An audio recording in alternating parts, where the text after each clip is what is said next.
Assalomu alaykum. Men Sharof Baxtiyor Bahromovich, gepatolog va ultratovush tashxisi shifokoriman. Bugun men sizlar bilan tanamizdagi qahramon organ haqida gaplashmoqchiman.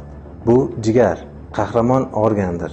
Organizmimizda eng ko'p vazifani bajaradigan eng muhim organlardan biri bu jigardir. Ko'pchilik odamlar jigarni ovqat hazm qilishda ishtirok etadi deb o'ylaydi. Lekin u aslida 500 dan ortiq hayotiy muhim vazifalarni bajaradi. Shu sababli jigar kasalliklari kechki bosqichlarda aniqlanadi. Shuning uchun quyidagilarga e'tibor bering. Tez charchash, ishtahaning yo'qolishi, terining sarg'ayishi, qorin kattalashishi bu signal belgilardir. Agar sizda virusli gepatit, ortiqcha vazn, yog'li gepatoz tashxisi bo'lsa, unda sizga muntazam nazorat zarur bo'ladi. Jigar o'zini tiklay oladigan organdir.